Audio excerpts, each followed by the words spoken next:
Salut, c'est Laetitia et Shannon et vous écoutez L'Intention, le podcast des éditions Hachette.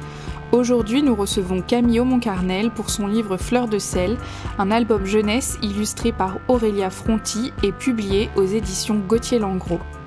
Célèbre d'abord pour son compte Instagram Je m'en bats le clito, Camille Aumont-Carnel est aujourd'hui militante féministe, antiraciste, leaduse d'opinion multicasquette. Dans cet album pour enfants aussi tendre et poétique que poignant, cette conteuse inimitable transforme en fable sa propre histoire. Celle d'une fleur abandonnée à la naissance qui découvre le sel de la vie en acceptant de laisser ses larmes couler. Fleur de sel, c'est mon premier livre jeunesse. C'est un livre qui parle à des enfants, qui est adressé à des enfants, mais qui va être lu par des parents. Si je dois résumer le pourquoi j'ai écrit ce livre, on peut lire les dédicaces au tout début, où je dis que c'est un livre pour les enfants qui apprennent à découvrir les différents sels de leur vie, les différentes émotions.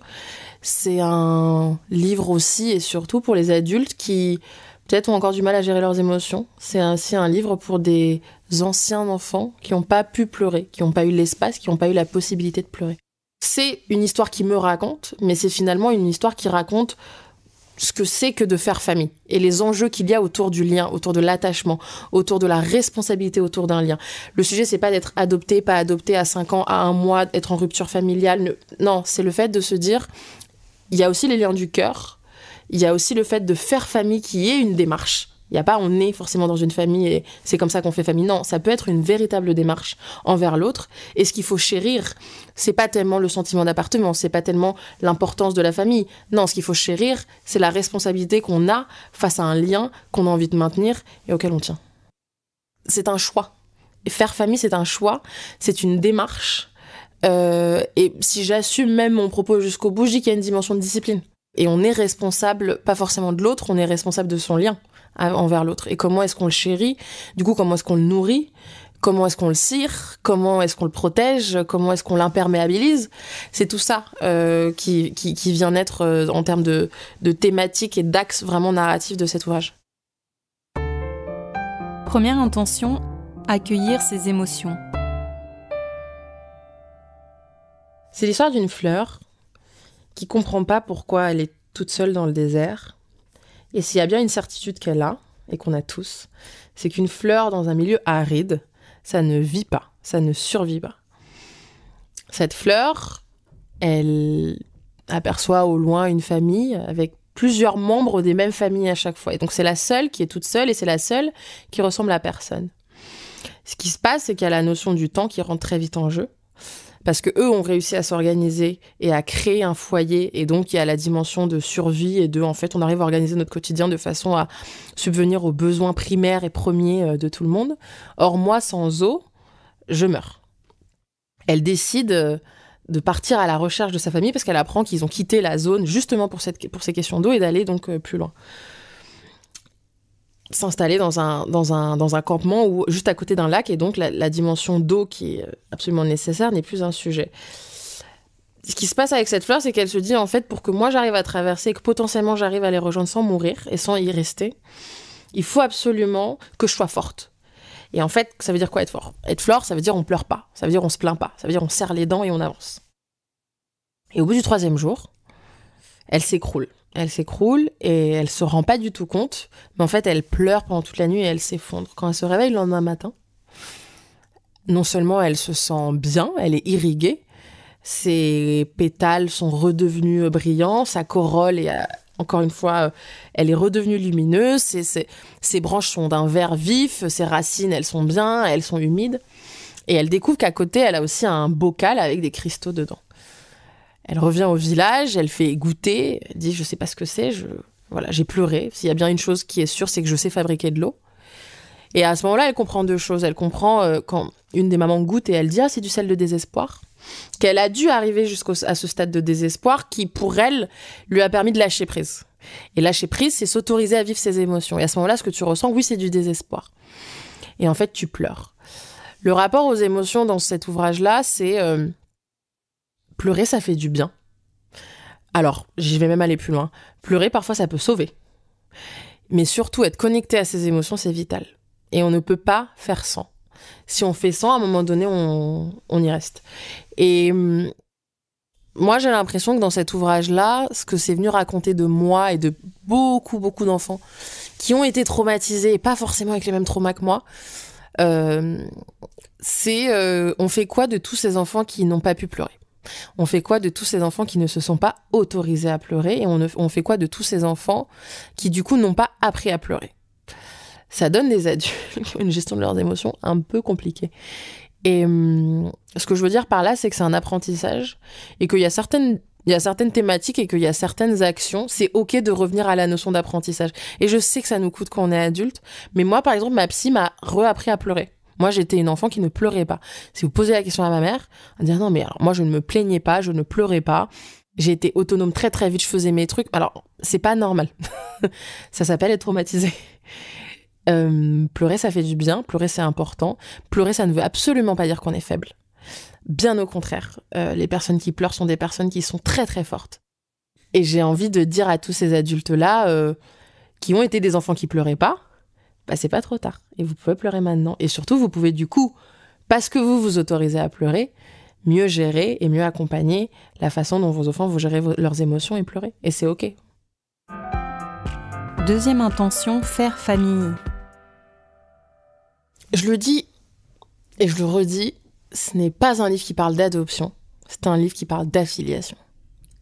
Et la différence, elle est cruciale et elle est déterminante pour la compréhension déjà de l'histoire et même du positionnement du livre. Pour moi, la dimension de faire famille, elle est liée à la dimension d'adoption. Souvent, quand on parle des enfants qui ont été adoptés, il y a plusieurs fâcheuses tendances. La première, c'est tout un tas de parents qui vont dire « Si, c'est mon fils adoptif », avec ce besoin de rajouter ce adoptif. Quand on nous en parle, on va dire « Mais du coup, est-ce que tu connais tes vrais parents ?» Mais du coup, donc t'es en contact que avec ta famille adoptive. Alors que le sujet, c'est pas vraiment ça. Le sujet, c'est j'ai été adoptée et il y a un moment donné, et c'est seulement comme ça que à mon sens, tu le vis bien et tu le vis de façon saine, c'est qu'à un moment donné, tu te dis j'ai moi aussi le choix d'adopter en retour. Ce n'est pas unilatéral, je ne subis pas parce qu'on m'a adopté, mais j'ai le droit de refuser d'adopter et j'ai surtout le droit de choisir avec qui je fais famille et qui est-ce que j'adopte. Et ça, si on le transpose à d'autres familles, même biologiques, homoparentales, des personnes qui ont perdu des parents, enfin peu importe, ça fait que ça... Alors pas du tout que ça relativise, mais ça donne une forme de responsabilité et surtout ça te redonne une forme de pouvoir où tu te dis « Ok, en fait, l'histoire, elle se raconte pas dans un sens. L'histoire, elle se raconte pas dans un sens. » Et puis tu te dis, une fois que tu l'as fait avec ce qu'il y a dans une société de plus sacrée qui est genre la famille, bah ça te permet un truc hyper fort que moi j'ai fait du coup très tôt, c'est assainir globalement toutes tes relations.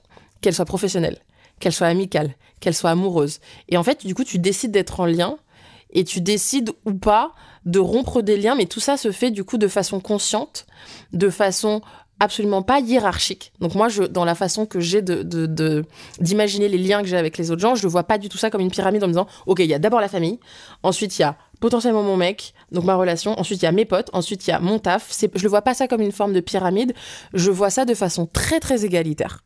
Où le sujet c'est est-ce qu'on a envie d'être en lien ? Et du coup, le sujet c'est même pas est-ce qu'on s'aime, c'est est-ce qu'on a envie de chérir ce lien ? Et du coup, le rapport du coup au fait de faire famille, moi j'ai compris que j'avais été adoptée, donc il y avait 2 personnes qui avaient décidé de faire famille avec moi, que moi, en retour, j'avais décidé de les adopter aussi. Et quand on parle, et je trouve que ce terme est d'une violence inouïe, quand on dit non, mais il y a tant % d'adoptions qui marchent pas, qui fonctionnent pas. C'est pas ça le sujet, c'est il y a tant % d'adoptions où les enfants ont décidé d'appliquer ce rapport d'égalité et de potentiellement ne pas adopter en retour. Du coup, tout le principe du sujet et tout le propos réside là-dessus. Troisième intention, confier son histoire à Aurélia Fronti. Moi, je voulais un truc qui nous émerveille. En fait, c'est un bouquin. Je pense quand t'es enfant, même tes parents, tu le lis, tu t'endors, t'es bien. C'est comme si en fait je te donnais une palette de couleurs que tu pouvais ensuite retranscrire dans tes rêves et ça va forcément un petit peu égayer tes rêves. Moi, les couleurs, c'est un univers qui est indispensable. Je pense que franchement, si je vous montrais des photos de mon appart, j'ai un univers très Almodovar, j'ai un univers très Frida Kahlo. Moi, j'ai un univers où les couleurs sont vives, où on est presque sur du fuchsia, on est presque sur du flashy.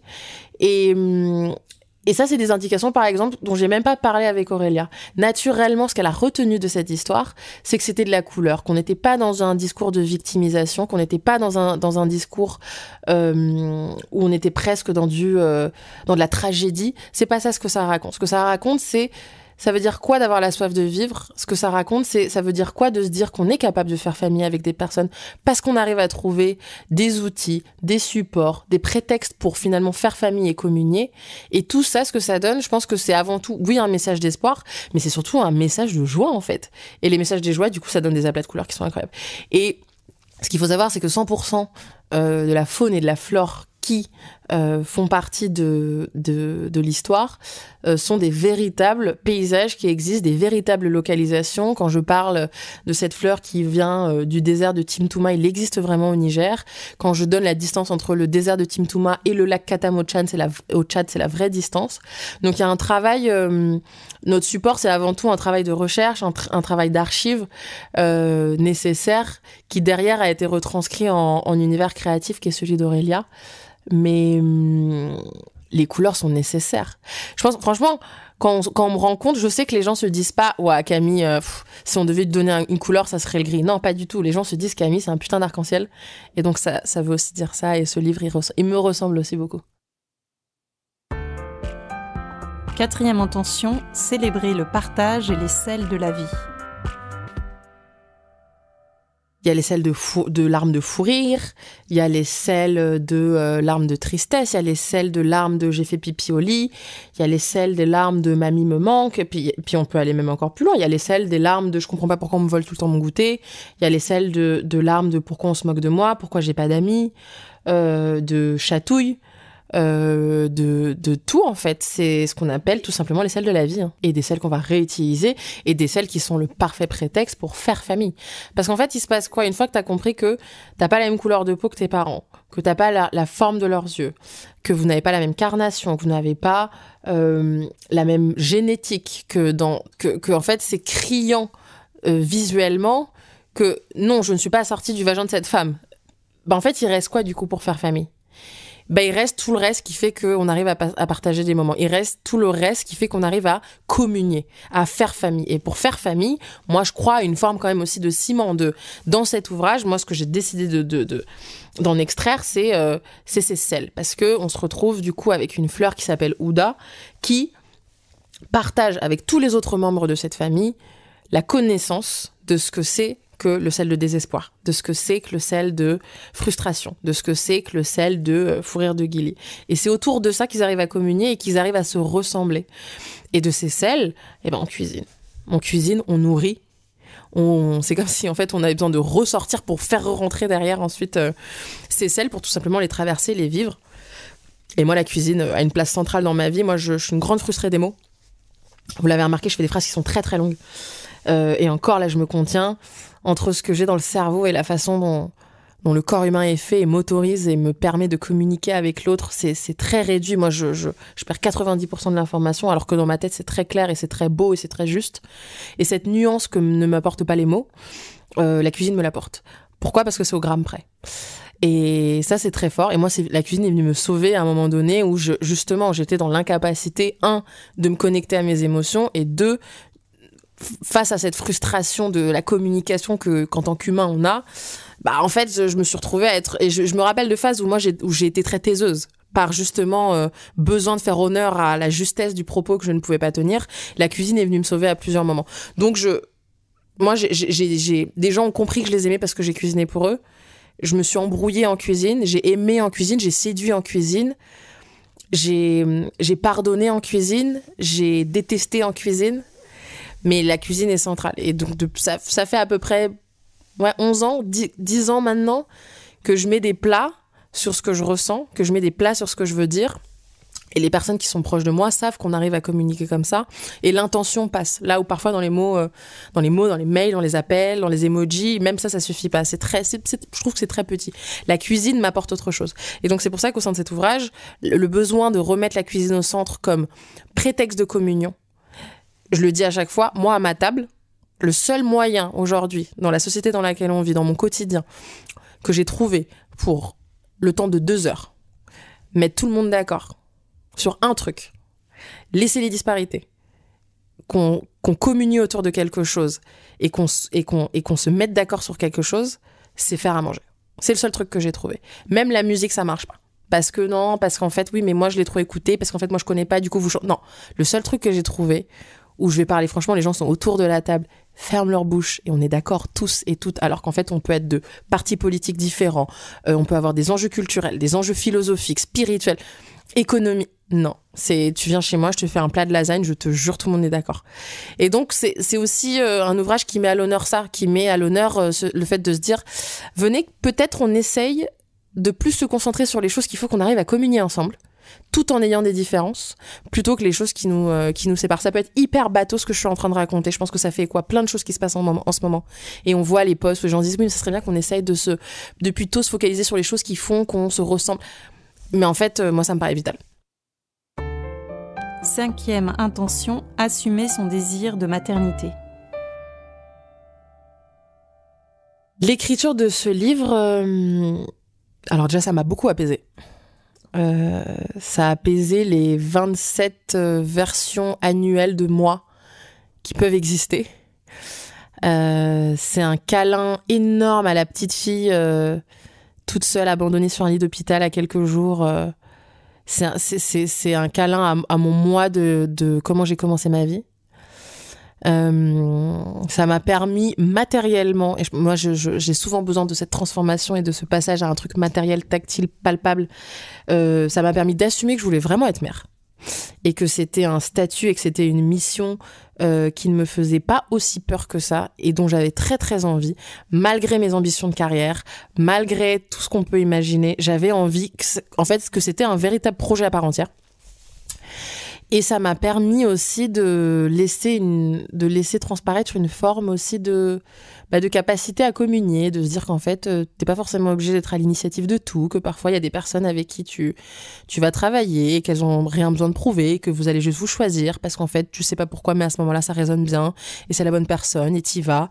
Et donc, c'est un projet qui m'a permis aussi de me laisser porter, de pas être forcément moi en tant que chef de capitaine, on y va, on va faire comme ça et la strat c'est ça et le plan c'est ça. Et qu'en fait finalement très sincèrement on contrôle pas grand chose, donc autant se focus sur la traversée. Donc ce projet m'a apporté ça et vraiment j'ai très très hâte d'avoir des enfants. Je le disais ce matin, j'ai signé des livres, je crois que Mélodie, mon agente, elle était en train de filmer à ce moment-là et j'ai dit non mais là ça va pas, faut faire des gosses en fait, c'est pas possible, il faut absolument. Donc c'est un projet qui assume ma volonté de maternité et de transmission. Si Fleur de sel était une musique? Il y a un album de Manu Dibango qui s'appelle African Voodoo. Et il y a une chanson qui s'appelle Groovy Flute, qui est pour moi la BO de cette histoire. Il y a quelque chose qui contraste beaucoup, la pochette de cet album est noir et blanc, et pourtant l'univers musical est hyper coloré. C'est-à-dire que je pense que si on doit imaginer un univers et si on doit se dire ok, le clip de cette chanson c'est quoi, ça serait l'ouvrage. Et ça serait les grands aplats de couleurs de Aurélia, et ça serait même la rythmique de l'ouvrage. On peut avoir l'impression que il peut peut-être avoir un truc un peu gnangnan, mais en fait pas du tout, et c'est hyper péchu. Donc je garderai Groovy Flute de Manu Dibango dans son album qui s'appelle African Voodoo. Il n'y a pas de paroles, ce n'est que de la musique. Donc ça laisse aussi l'espace de potentiellement lire dessus.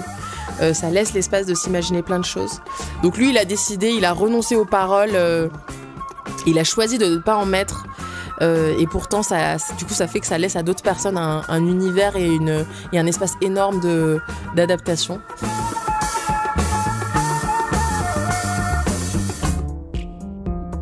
C'était l'Intention, le podcast des éditions Hachette où les écrivains de fiction, de non-fiction, de BD et de jeunesse révèlent l'intention cruciale au cœur de leur dernier livre. Si cet épisode vous a plu, faites-le savoir en nous envoyant des cœurs, des commentaires sympas et des étoiles, et on vous retrouve bientôt pour un prochain épisode.